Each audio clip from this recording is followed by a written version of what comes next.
Alright, so we got the 250 Cummins pump off.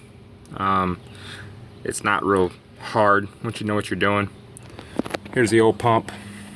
It's actually come off of the truck that I had a blown engine in it. I had to put on here in case of emergency. As you can see, I mean, it's got some oxidation on it, but it still worked just fine. I went to an upgraded pump.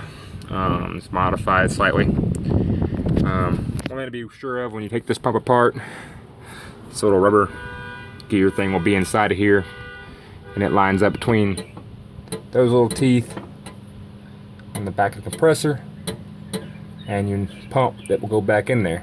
So it only goes in whatever way, you know, lines up. Like I said, as far as anything else, this is a 1/2" wrench for that fitting. 9/16 for your return. You'll have a 7/16 on your throttle cable. You will have a 9/16 for your primer pump.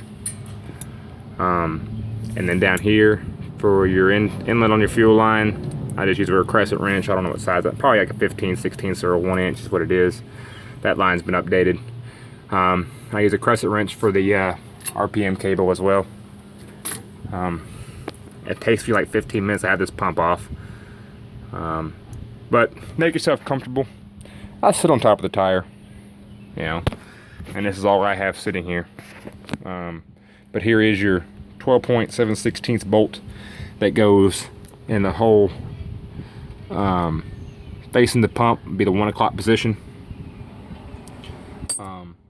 As far as everything else, I mean, the lower bolts are 5/8. People complain about the lower bolt being kind of hard to get to. You can pop this bracket off. It's got two 9/16 bolts into the engine, and then they give a 9/16 head bolt on the going to the pump right there. I snatch it off just for easy purposes. 5/8 shorty will get the one in the lower rear. What I can do that way, I can usually pop, just break it loose, and then once I get one or two turns on any of these bolts, really, especially that back lower one, you can reach over the top of the pump and reach under the pump and use your fingers to wiggle it out of there. Makes it pretty easy, pretty quick. But I'm gonna have my new pump going on here in a minute. See if I can get somewhere to position this camera so it'll hold steady so you guys can see what I'm doing. And we'll go from there.